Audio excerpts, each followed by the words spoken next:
Gathering the appropriate support material is an essential step in the speech development process. Now, once you've gathered a variety of support material, you're going to have to make some decisions on how to best use them to your advantage. You're going to need to take a look at your speech from your audience's perspective and decide perhaps maybe where an explanation might help them understand a point, where statistics might convince them of the significance of a problem, or perhaps where an illustration might stir their emotions.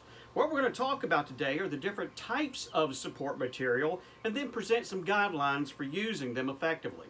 So let's go ahead and jump right into this and start with our first type of support material, and those are illustrations. The young woman, she walked to the front of the class. She turned and faced her classmates. She was about to deliver her final speech of the semester. Her audience, they prepared to listen politely, but without a lot of enthusiasm, to yet another speech. So, in a low, soft voice, the speaker began. 4 years ago, a little girl was born in a hospital in this city. Her parents' excitement quickly turned to anguish as the doctors quietly and sympathetically told them that their baby was suffering from a number of birth defects. The most severe was a heart problem that would result in the baby's death if not repaired immediately. Now, less critical, but nevertheless disturbing, were a cleft lip and a cleft palate that disfigured the baby's face and left her unable to suck normally and able to eat. Now, the parents' worry was multiplied by the fact that their insurance did not cover the cost of newborns. They despaired of being able to take care of their new baby. Then an angel appeared in the form of a representative from the March of Dimes. That organization, she explained, was there to help in emergencies just as theirs. And then, holding up a picture of a 4-year-old little girl, the speaker continued. Thanks to the efforts of the March of Dimes, here is that same little girl today. They truly made her life possible. I know, because she is my sister. Well, by this point of the speech, the room is silent, eyes are tearing up, attention is riveted towards the speaker, who went on to talk about the work of the March of Dimes and encourage support for that organization. Well, what was the key to success of this speech? Well, everybody likes to hear a story. And if you don't remember anything else out of this entire section today, remember this: an illustration almost always guarantees audience attention. So let's look at the different types of illustrations we can use in our speech. We got 3 different types of illustrations we can use. First of all, we have what's called the brief illustration. Now, the brief illustration is usually no longer than maybe a sentence or two. They're very short and sweet, they're concise, and they make their point very quickly. For example, to drive home a point about recycling, speaker used this brief illustration. Our family used to fill 2 big trash cans every week, but now that we recycle, we barely fill 1. Now, sometimes we find that a series of brief illustrations strung together can have stronger impact than just one by themselves. For example, President Clinton, on the anniversary of the Brady Law, stated, in March of 1994, the Brady Law stopped a handgun purchase by a man in Kansas under a restraining order for allegedly stalking his wife and threatening to kill her. In April, the law led to the arrest of a suspected drug dealer in Texas with standing warrants for possession of cocaine and heroin with intent to distribute. In November, it helped to catch 2 gang members, both convicted felons who had traveled from California to Nevada to purchase weapons.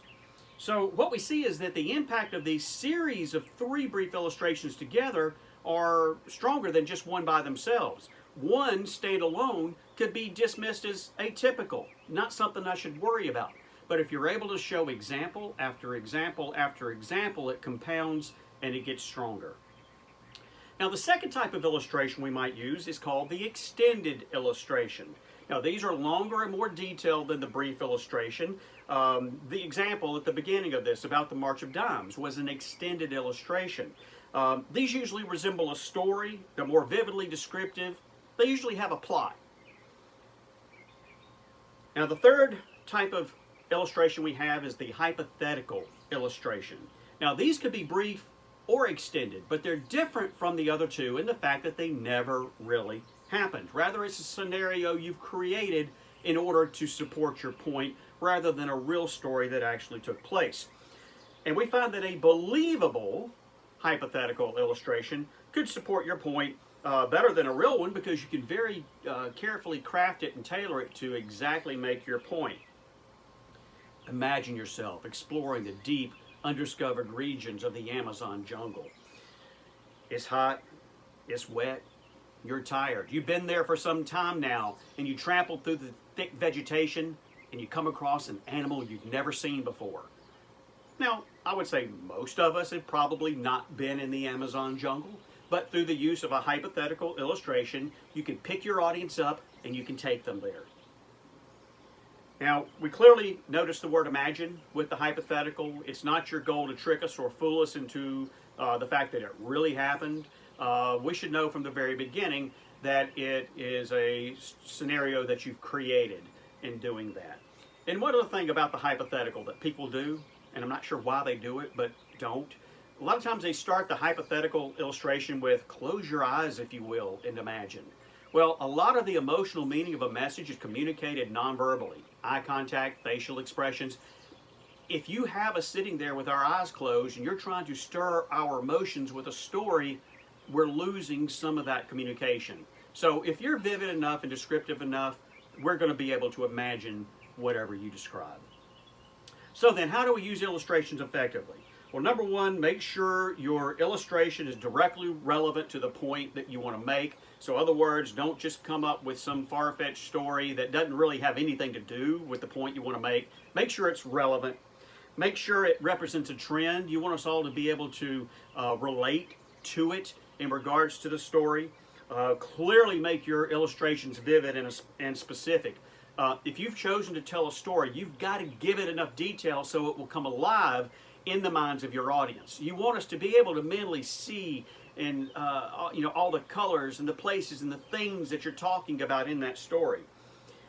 Clearly use illustrations we can identify. Utilize proximity so it brings it close to home for the audience. And remember finally that the best illustrations are personal ones. If you've got a personal story you can tell, that's going to build your credibility, and it's going to provide more detail to us as your audience. Now, the second type of support material we're going to talk about after illustrations are explanations and descriptions. Now, these are probably the most common form of support material that we use. So first of all, we need to define and differentiate between an explanation and a description. How do these two differ? First of all, an explanation is a statement that makes clear how something is done or why it exists in either its present or its past form. So you'll use a lot of explanations, say for example, in a persuasive speech as you explain the why behind something. A description a little bit broader. It tells us what something is. But both of those provide the details that allow us to form a mental picture of whatever you're either explaining to us or describing to us.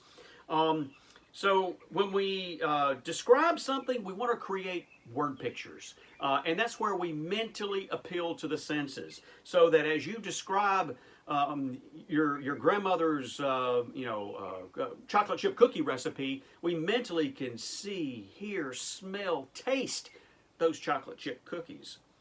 So how do we use explanations and descriptions effectively? Well, number one, keep your explanations brief. You don't want us saying to ourselves, well, that's everything I never wanted to know about whatever that was you were explaining to us. Keep them short and sweet. Use language that is as specific and concrete as possible. Concrete is using language that is most specific and detailed as we can be. Opposite of that being abstract, which is very vague in general. The more concrete you are, the better we're going to mentally form those images. And then finally, avoid too much explanation and description. Yes, they are probably the most common type of support material, but we have a lot of other different types of support material that we can use as well. Now, the next type of support material to talk about simply are definitions. Now, I feel like the definition is probably one of the most misused type of support material simply because they're easy. Just go look a word up and throw that definition into the speech just to kind of fill a little bit of time. But we run into some problems when we do that, especially when we define terms that, well, the audience already knows what they mean. Definitions really only have two justifiable uses within a speech. The first of which is what we call the definition by classification. So the definition by classification is simply the dictionary definition of a word. So in this sense, you will probably have terms or words that, unless you're involved in whatever you're talking about, they're unfamiliar to the audience. And so we simply have to define that word for the audience so they know what you're simply talking about. The other type of definition we have is when you have a word or a phrase that's not unfamiliar, but the way you're using it is. And we call this the operational definition. And so in this sense, we have to define how we're using the word within the speech. Take the word drug, for example. Drug has a lot of different meanings in terms of different connotations. It could be everything from non-prescription painkillers to heroin, okay? That covers a lot of different things. So you've got to make sure that we understand how you're using the word drug when you use it within the speech. So then, how do we use definitions effectively? First of all, use a definition only when it's needed. We find that unnecessary definitions, they're boring and they're insulting to the intelligence of your audience. Make sure your definition is understandable. Okay, sometimes the definition we use can be as difficult to understand as the word was to begin with. Take the word dogmatic. Okay, so I went and took the dictionary off my shelf, looked up the word dogmatic in the dictionary, and it reads, characterized by or given to the use of dogmatism. That doesn't define the word, so you still have to go on and define another word. And then finally, be certain that your definition and your use of the term remains consistent. And this is especially important with that operational definition. If you define drug as non-prescription painkillers, but later on in the speech you start talking about drug in regards to illegal narcotics, we as an audience are going to be confused because you've changed your meaning of the word drug. The next type of support material we have are analogies. Now, an analogy is a comparison. And so simply what you're doing is you're using that comparison of something the audience knows and understands with something we don't know and understand to help us understand that unknown thing better. Now, we have two different types of analogies we can use within the speech. First of all, we have what's called the literal analogy. And so when you have the literal analogy, this is where you're comparing two things that are alike. So you're comparing to sports, to schools, to books, to restaurants. And so you're using that, again, known to help us understand the unknown. The second type of analogy we use is called the figurative analogy. And in this sense, we're comparing two things that at first seem to have very little in common, but they share some vital feature. And it's that vital feature that you're trying to get us to understand. Now, figurative analogies, they can be poetic and eloquent if they're done well, and they take the form of metaphors and similes. And the only difference between the metaphor and the simile is the simile uses like or as. So let's take, for example, Martin Luther King Jr. in his I Have a Dream speech stated, "Justice rolls down like water and righteousness like a mighty stream." So clearly we know that justice and righteousness cannot literally flow in a river, but what he means by that is he wants it to be as free-flowing as water in a stream. So a couple of things to keep in mind when using analogies. First of all, make sure the two things you compare in the literal analogy actually are alike. And make sure that the essential similarity in the figurative analogy is apparent. So in other words, make sure we get it, because if not, we're going to be left going, what in the heck are you talking about? Next, we have statistics. Now, we live in awe of statistics, and statistics are very influential.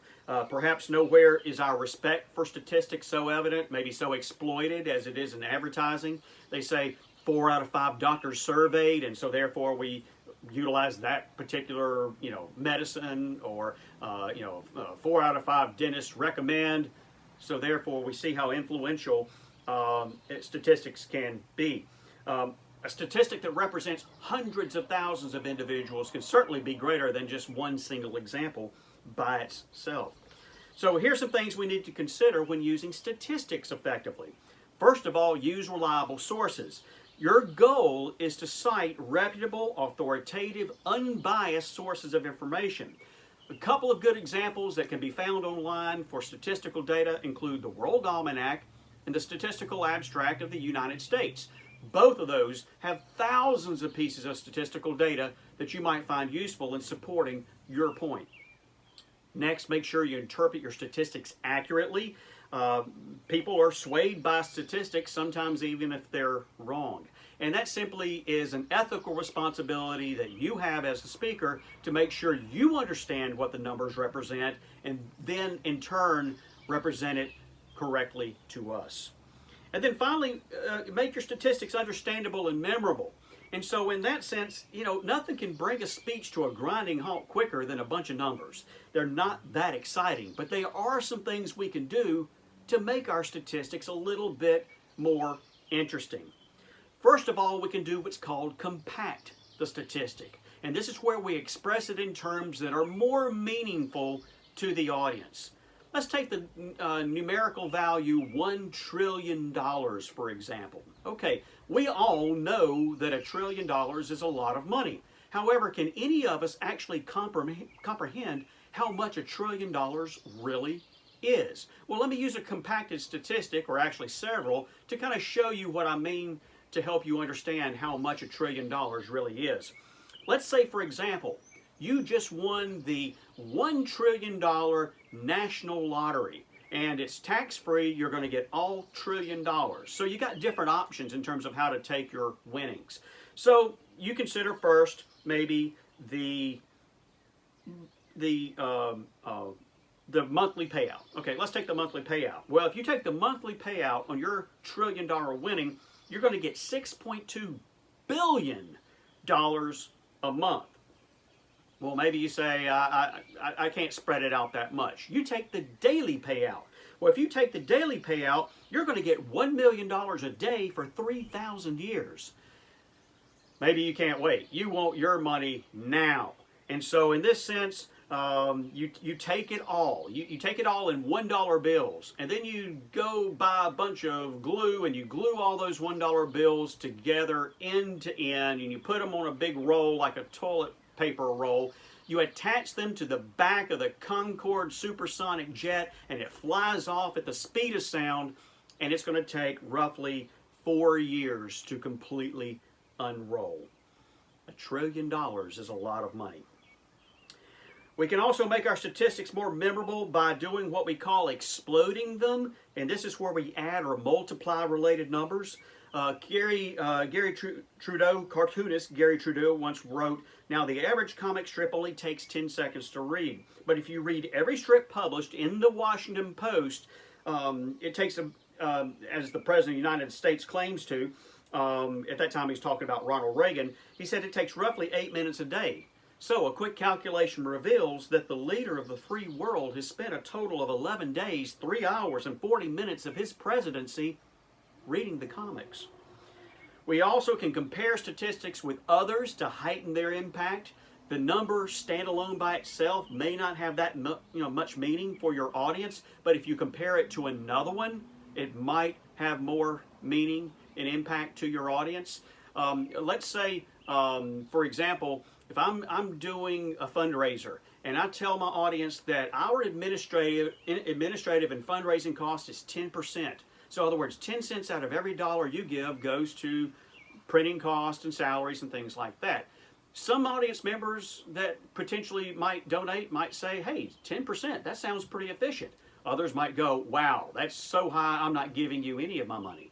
But if I follow it up with something like this, the National Charities Information Bureau, the NCIB, states that 40% administrative and fundraising costs is an acceptable level.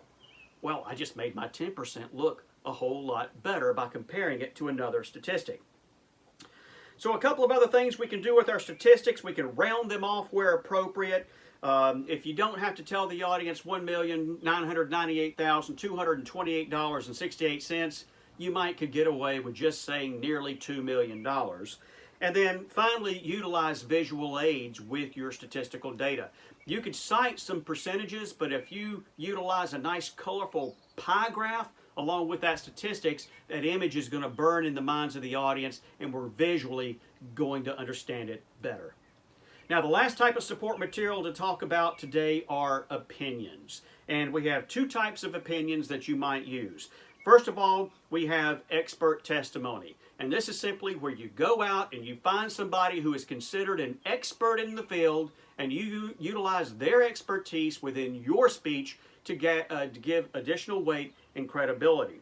The other type of opinion we use is called a literary quotation. And in this sense, what's going to happen is you're going to go out into the world of literature and find somebody that can just say things better than you might say it.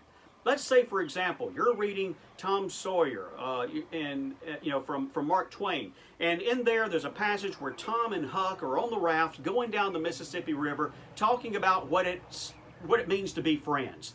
And so you want to make a point about friendship in your speech, and you use this passage from Mark Twain in his novel to make your point about friendship. Well, I don't think Mark Twain was considered a relationship expert, but he was a pretty good writer, and so therefore his words make the point better than you just saying it by yourself. So how do we use opinions effectively? Well, first of all, make sure your authority is an expert in the field if you want it to carry weight and credibility. Clearly, you have to identify your sources. What is said, like for example in a quote, is important, but who says it carries the credibility. Clearly cite unbiased sources, meaning you want to make sure that the person you're quoting doesn't give the appearance that they have something to gain or lose by what they say. That could have something to do with whether we trust it or believe it.